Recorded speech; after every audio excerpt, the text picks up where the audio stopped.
Hi friend, welcome back to Databricks. I hope you are doing very well. In this video, we are going to work with PySpark date and timestamp function in Databricks. We will explore some powerful function like curdate, current timestamp diff, and date add function. By the end of this video, you have a clear understanding of how to calculate date difference, add and subtract day from the date, and work with timestamps in Databricks. So before going to start viewer, I request you to please subscribe this channel and like this video if you find this video helpful to you. Now let's get started. Alright friend, first let's create our sample data set for demonstration. Let me paste here to save time. Let me execute. And you can see here the addition date and discharge date are in string data type, not actual date data type. Okay. Now let us convert this string data type of addition date and discharge date into actual date type. So let me first import function from PySpark.sql.function. Here I am importing curdate, current timestamp diff, and toDate. Okay, so this function we will use in this video. Okay, and now let me also convert. Let me write here quickly. Okay, so here let me explain this code.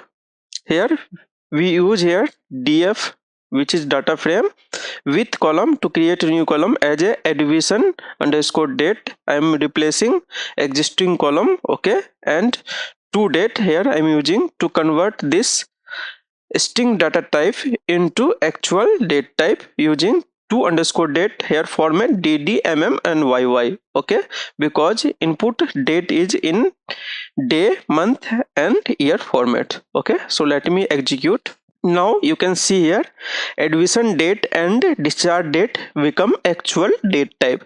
This is super important because PySpark date function only work correctly when the actual column in real date type. Okay, next let's understand two very commonly used function, curdate and current timestamp.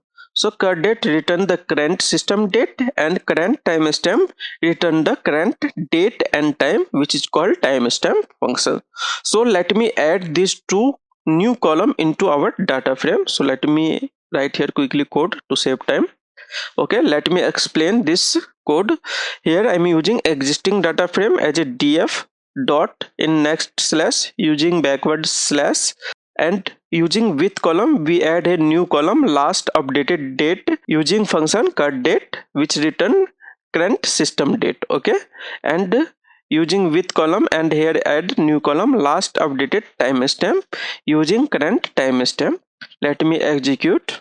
Now you can see here we successfully added two new column, last updated date and last updated timestamp. Okay, so this is perfect. We have a now dynamic column showing these two record was processed. Okay, now let's learn one of the most powerful function in PySpark, timestamp underscore diff function. Here is the syntax: timestamp underscore diff unit start and end.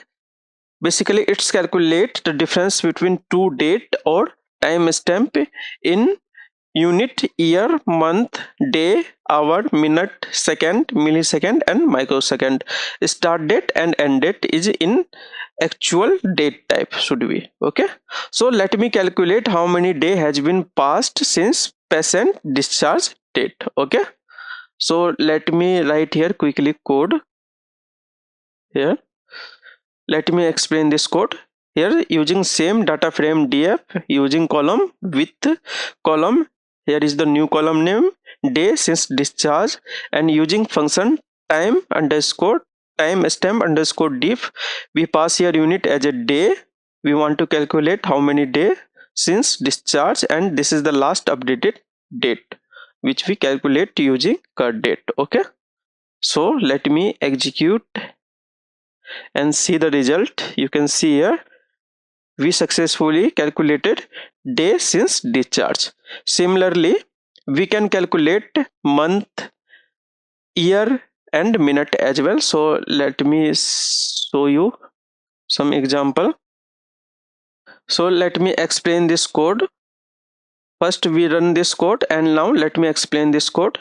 We use here same df with column month since discharge, year since discharge, and minute since discharge. Using same function timestamp underscore diff, we pass here month, year, and minute as a unit.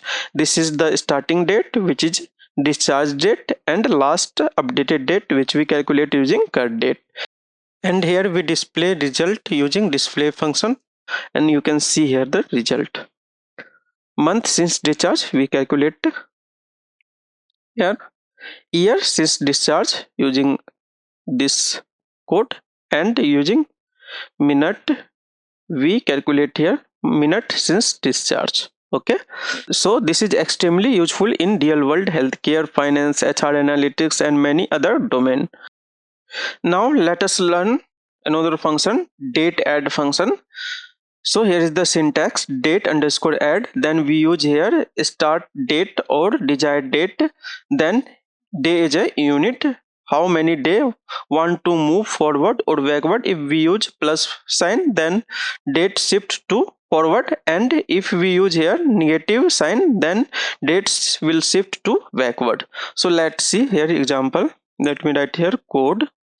So first we need to import function from PySpark.sql.function, and let's see result. So let me execute. Here we are using same data frame with column. This is the column name 4 plus 10 day, and this is the negative 10 day. So if we want to shift day from discharge date to forward, then we need to use here plus sign. Here is the by default plus sign, and for negative we need to specifically write here negative 10 day. So let's see here the result. This is the date shifted from discharge date plus 10 day, and this is the shifted negative from minus 10 day. Okay, so you can see here the result. Okay, so this is very useful if you want to calculate follow off or visit date, SLA deadline, warranty expiry, or due date, anything where you need to shift a date. Okay, so friend, in this session we learn how to convert string to date data type, how to capture system date and timestamp, how to calculate date difference using timestamp underscore diff function, how to move date forward or backward using date add function. So these functions are extremely important when you working with time-based data in Databricks. So friend, if you found this session helpful, don't forget to like, subscribe, and share for more Databricks and PySpark tutorial. Thank you for watching. See you in the next video. Thank you so much.